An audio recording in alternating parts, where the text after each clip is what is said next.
So, I've been a regular on your site for a while now, always digging into the stories you share. Today, I've got one of my own. Well, sort of. It's actually about something wild that happened to my dad when he was a kid, back in the early 60s. He's still around and remembers this thing he saw like it was yesterday. My dad was a farm boy and grew up living near the small town of Greenfield, Ohio. It's sort of in between Columbus and Cincinnati. Anyway, there's this one time he told me about something that happened to him sometime late summer or early fall, probably September. His dad, my grandpa, had sent him out after dinner to find one of their cows. This cow had a habit of wandering off, and that day she decided to take a little solo adventure. They all figured they knew where she went, so my grandpop sent my dad out to get her. He says he was about 12 at the time. So, Dad's out there in the fading light, just enough to see where you're going. He's walking towards the back field, thinking about where this cow might have gotten to. That's when he sees something odd over by the creek, right at the edge of the woods. At first, he thinks they're owls, 2 of them, just sitting on a low branch, facing each other. But something was off about them. They were kind of slumped over, wings tucked under, which isn't usually how you see owls hanging out. He stopped walking and tried to make sense of it. Owls don't usually buddy up like that unless it's mating season, and even then, they don't really stick together. He's staring at these things, and out of nowhere, one of them turns its head right at him. That's when he realizes these are not owls. Their eyes were all wrong, too big and no way near the right color. Then things really went south. These creatures start flapping and screaming like nothing he'd ever heard. He says it was like a bunch of people yelling at the top of their lungs, mixed with this ear-piercing screech. He told me his heart nearly pounded out of his chest. These weren't any creatures he knew from the farm or any storybook monster. They were something entirely different, something he couldn't place. The creatures, they didn't seem to care much about him at first, too busy making that awful racket. But then, as if they finally noticed this 12-year-old boy standing there, they stopped. It was silent for what felt like an eternity. My dad, he's trying to muster the courage to run, but his legs aren't cooperating. He's just stuck there, staring at these things. And that's when they spread what he thought were wings, except they weren't wings at all. He described them as long, spindly arms with too many joints, stretching out way too far, with fingers, or maybe they were claws, at the ends, clicking together like they were communicating or something. One of them steps forward, or I guess you could say, hobbles forward, on these awkward bent legs, and lets out this hiss that makes Dad's hair stand on end. He's never heard anything like it, before or since, and it's staring right at him, with those big, bulging eyes that don't even seem to blink. Suddenly, from the corner of his eye, he spots the cow Bessie, just grazing like nothing's wrong, not too far off. Now Bessie's a tough old thing. Not much rattles her, but even she seemed a bit jittery, like she could sense something wasn't right. Dad glances back and forth between the cow and these creatures, trying to figure out his next move. He's thinking maybe he could distract them, get them away from Bessie. But before he can come up with a plan, the second creature lets out this shriek that sounds like nails on a chalkboard amplified 1,000 times. And that's when Bessie books it, tail up, heading straight for the barn. That seemed to snap Dad out of it, seeing Bessie run. His survival instincts kick in, and he finally turns to hightail it out of there. He's running through the field, heart racing, and he swears he can hear the things flapping, or whatever they were doing, behind him. He doesn't look back, not once. He's too scared of what he might see. Dad makes it back to the farmhouse, slams the door behind him, panting like he's run a marathon. Grandpa's there, looking worried, asking what happened. Where's the cow? Dad's trying to explain, between gasps for air, about the creatures by the creek, but he said it was like trying to describe a nightmare in the middle of the day. It just sounds totally crazy. Grandpa, he's a no-nonsense kind of guy, but he sees something in Dad's eyes that tells him this isn't any tall tale. He grabs his coat and heads out to take a look, telling Dad to stay put. Dad's left there in the kitchen, shaking, trying to calm down. He's listening for any sounds, any indication that those things followed him home, but there's nothing.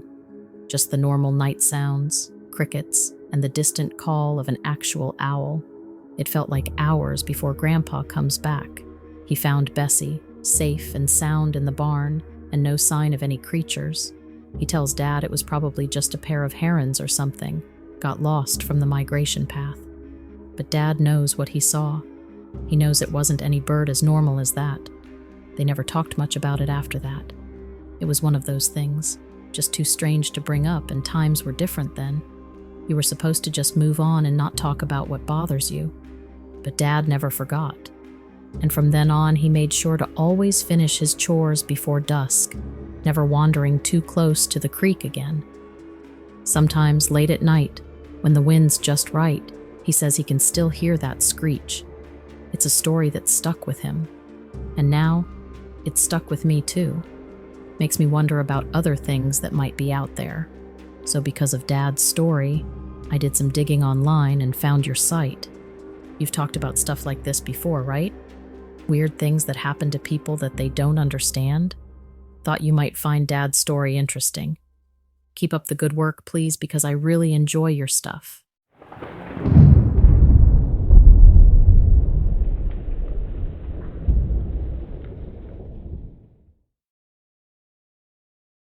My life used to be quite different from what it is now.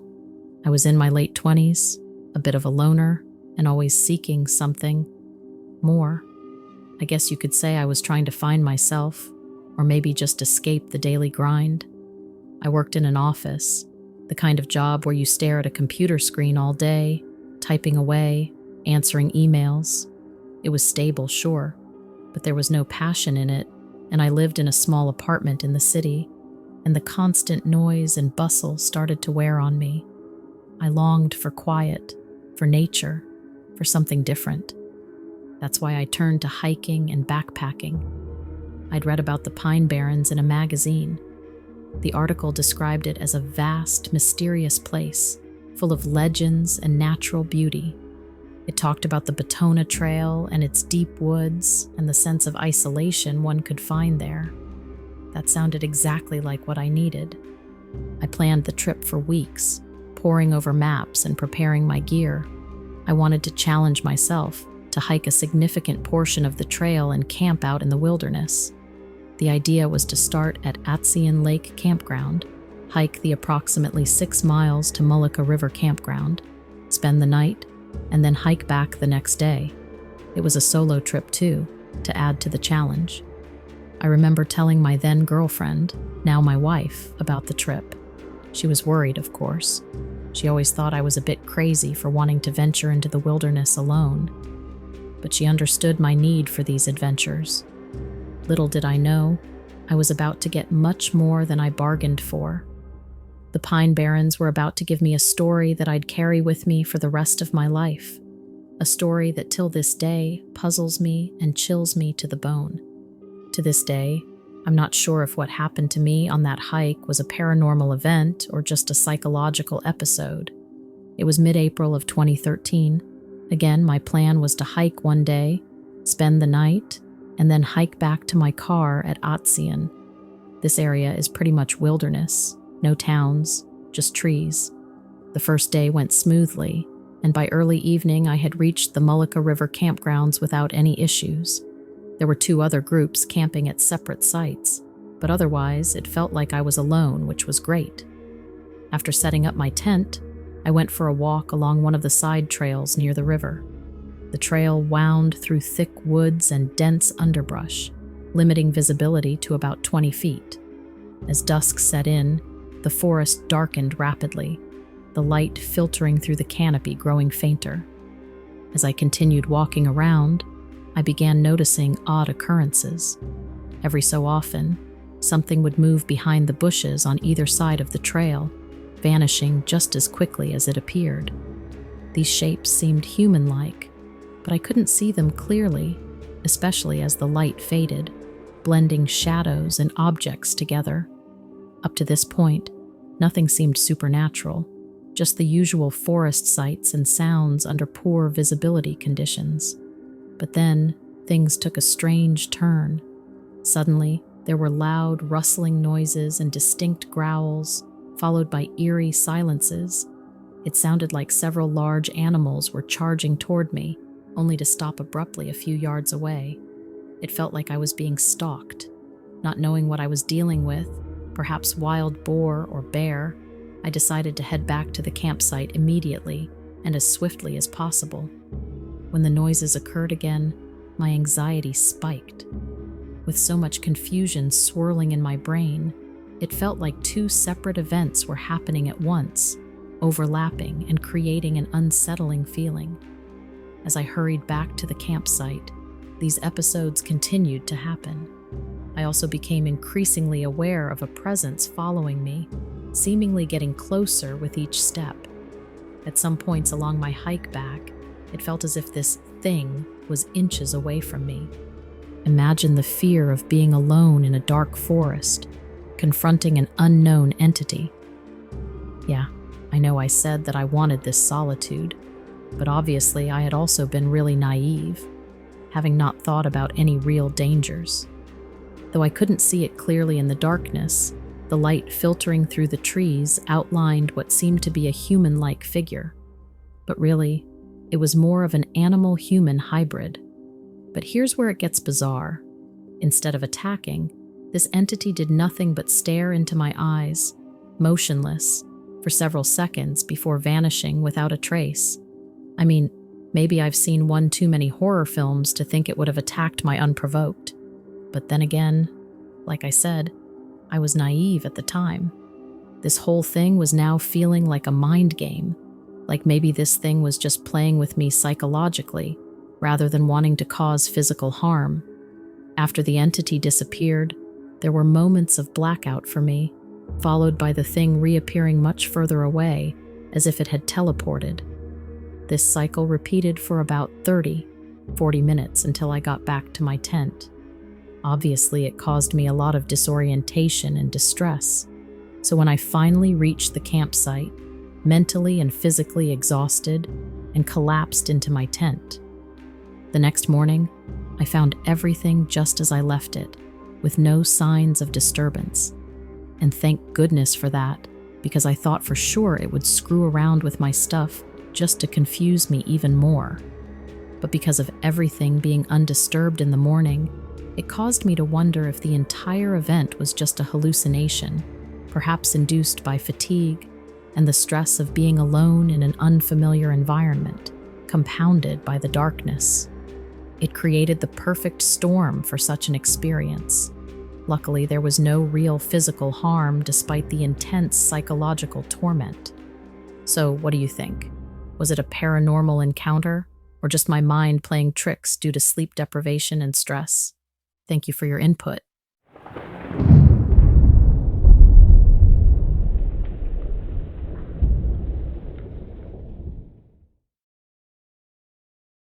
I'm not sure if this is the type of information you are looking for, but I had some really strange experiences while attending a spiritual retreat in Sedona.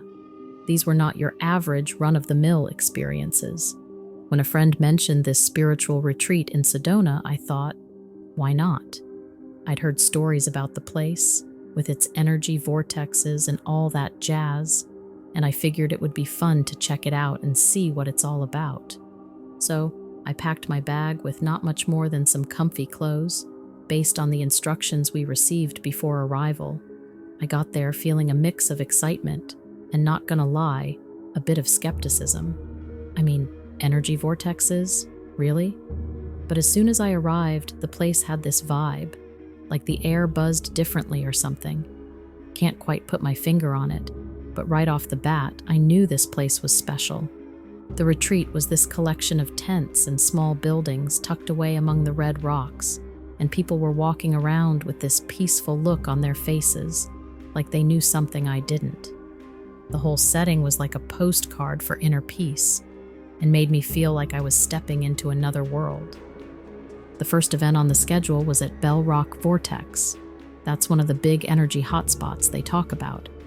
So we all gather around, The sun's starting to dip low, painting the rocks with all these amazing colors, and there's this sense of anticipation in the air. I'm thinking, okay, let's see what happens. I was ready to dive in, to feel something, anything that would tell me I was on the right path. Our leader was this woman with the kind of presence that made you want to listen, like she was tapped into something the rest of us weren't. We settled down in a circle on the ground, the cool rock beneath us, and took each other's hands. There was this moment of silence, a deep breath shared between strangers who were there searching for, well, whatever it was we were all searching for.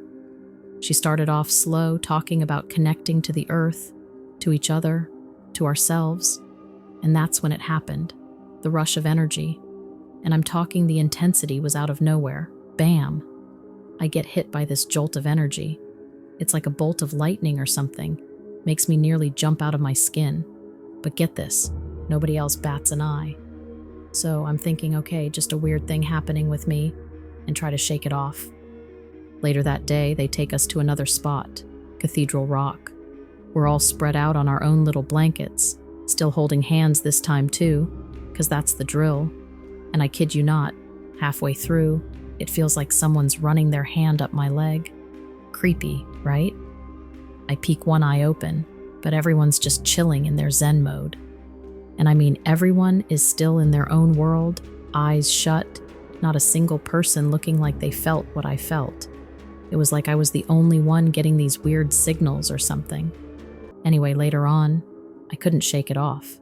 So I grabbed my friend, Jess, the one who's into all that metaphysical stuff, crystals, and energy healing. I figured if anyone could make heads or tails of it, it'd be her. We found this quiet spot away from the group, and I just spilled everything. I'm like, Jess, you won't believe what's been happening to me. First, at the Bell Rock, I got zapped by something.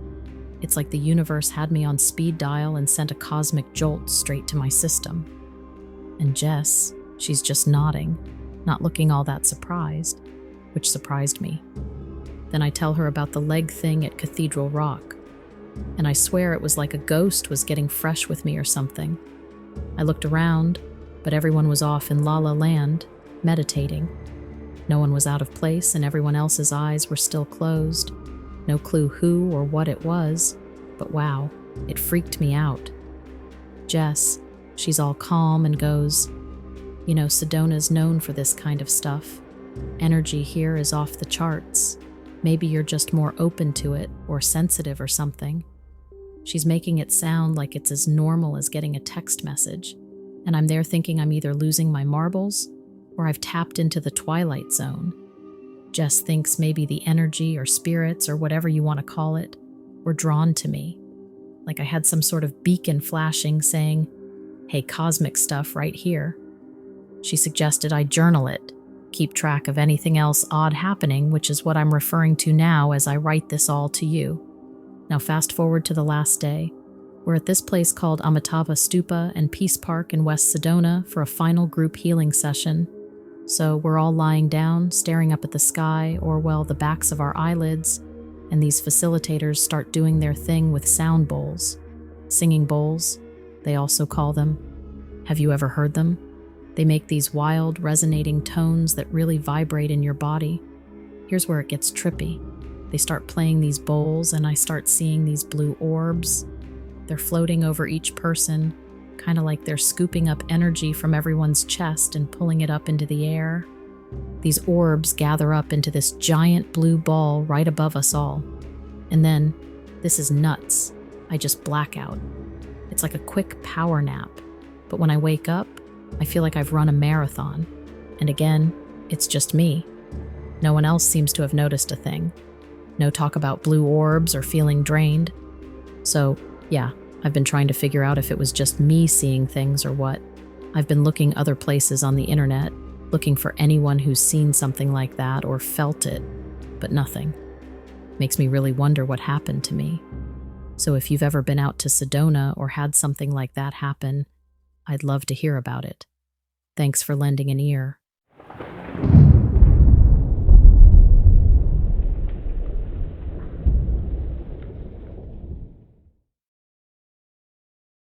So before I dive into my whole Grand Canyon saga, you gotta know a bit about me.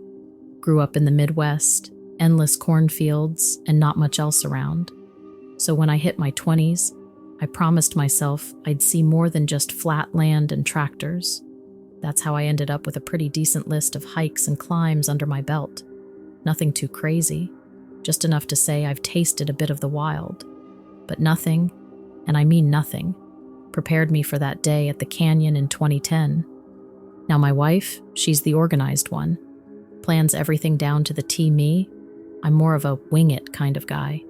But let me tell you, I love that woman. She's been my rock ever since we met in college. We're that couple who finish each other's sentences and all that mushy stuff. So when she suggested we tackle the Grand Canyon, I was all in. It was our 5-year anniversary and we wanted it to be memorable. Well, it sure was, just not in the way we expected. So she planned for us to take this hike down the canyon, aiming for Plateau Point. They say it's about halfway down and gives you a killer view of the Colorado River. The trail is very steep, with many switchbacks. We left early in the morning, around sunrise, so we would have plenty of time to make it back up before dark. It was a clear day with temperatures expected to be in the high 80s Fahrenheit, so we packed plenty of water and snacks. The hike down went well, though it was more strenuous than we anticipated. By mid-morning, it started getting really hot out, and our water supply began running low due to us guzzling it faster than we should have. At about noon, we reached Plateau Point, which overlooks part of the Colorado River below. After taking some pictures and resting for a while, my wife says that she is going to stay behind, but that I should hike another half-mile or so along another trail that leads closer to river level. She's totally fine with it, and also she's in a spot where lots of hikers come through, so I continued hiking. Eventually, I reached an area where large boulders formed cliffs on both sides of the trail, sort of like being inside a tunnel. I stopped momentarily when something caught my eye near one of the boulders ahead. There appeared to be what looked like black writing scrawled across part of this huge rock face. It read, "Exit here," followed by an arrow pointing towards an opening between two rocks. About 50 yards beyond this point is where this other path intersects from another direction, but also comes up from below. I didn't think much about those writings at first, and I just thought someone had marked their favorite spot or something. Like they were leaving a message for friends, even though that's a totally taboo way to do it. But as I get closer, these words are everywhere, like giant billboards screaming at me. And that's when I get this sinking feeling in my gut. 3 thoughts hit me. 1, it's a prank, but man, who would hike all the way out here for a laugh? 2, it's some sort of trap. Those rocks would be perfect cover for someone, but the chances of an obvious trap in a national park are literally around 0. And 3, I'm about to stumble into some kind of weird canyon mystery. I'm leaning towards number 3, but don't really want to be involved with anyone defacing the park. So, I stopped and turned around, slowly retracing my steps back toward Plateau Point. About halfway back, I noticed what appeared to be more writing along another section of the cliff face, which read, "Watch," with an arrow pointing towards the previous markings. Then below those words was, "Your step," followed by yet another arrow pointing down into a crevice between 2 other rocks. As these weird thoughts rushed through my head when a strange sound broke my concentration. It sounded like rustling leaves or something moving on the other side of the surrounding rocks. I froze instantly. Seconds later, 2 large deer bolted out from behind the trees, only feet away from where I stood. I watched them leap across the trail, then disappear over the edge. It was like they were terrified and running for their lives. Suddenly, everything felt completely wrong. My senses heightened, and adrenaline surged as if survival mode had kicked in. I scanned the area but saw nothing else move. As quickly and quietly as possible, I made my way back toward the Plateau Point. Along the way, another set of writings appeared. The first read was, "Nothing lives here," followed by an arrow pointing away. Another said, "You're not safe." Yet another stated, "Go back now." At this point, I panicked. I know you might be thinking that I was overreacting about some words written on boulders and a few deer running, but let me tell you, the atmosphere was electric. Something was super wrong right then, right there. I made it back to the plateau point within minutes. My heart raced and my breathing labored when I arrived. My wife noticed something wrong right away. I'm sure it was super obvious. She asked if everything was okay. I told her what happened, and her reaction surprised me because she said that she had a weird feeling all morning about this hike, but didn't want to worry me. As we talked, more questions came up. Who would go to such lengths just to scare someone? Was this a prank or what? We sort of felt both scared and stupid for feeling scared at the same time. It was a serious case of the heebie-jeebies for us.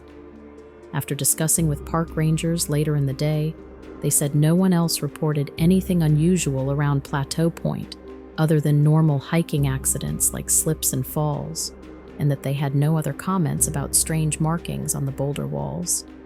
But let me tell you, those markings are still vivid in my mind even today. So, who can tell me? What's really going on at the Grand Canyon?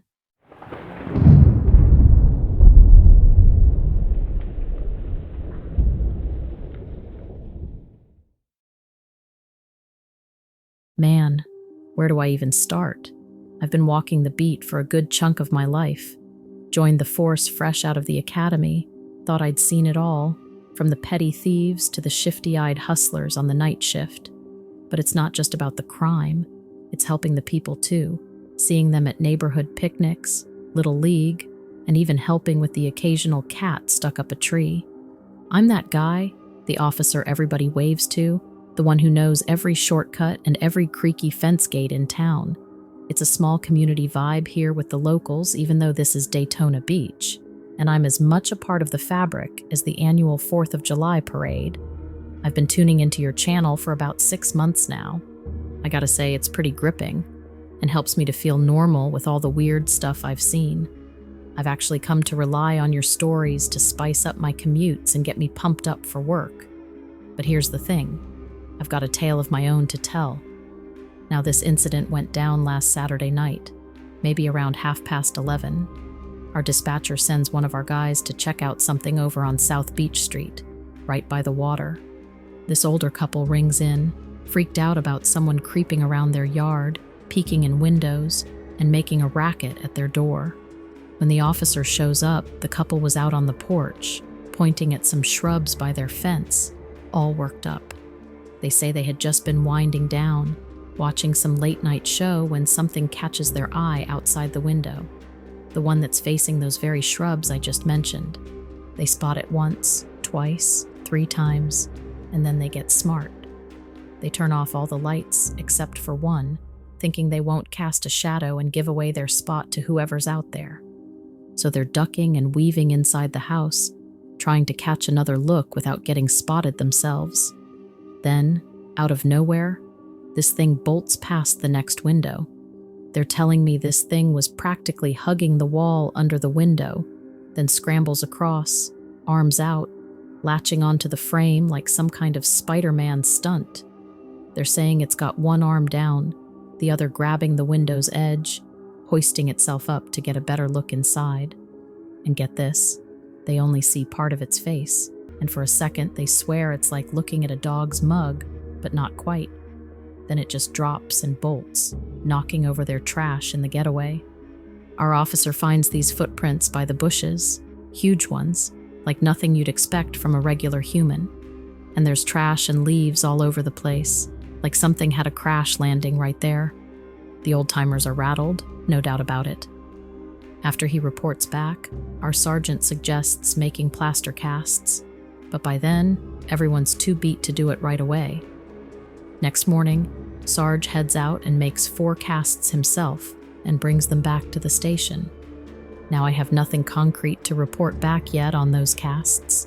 We're still hanging tight for the lab to get back to us on what made those prints. But here's why I'm reaching out.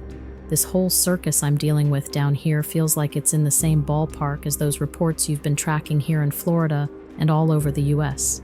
Let me tell you, I've seen a lot on the job, but nothing's got under my skin quite like this, and I just wanted to reach out to you sooner than later.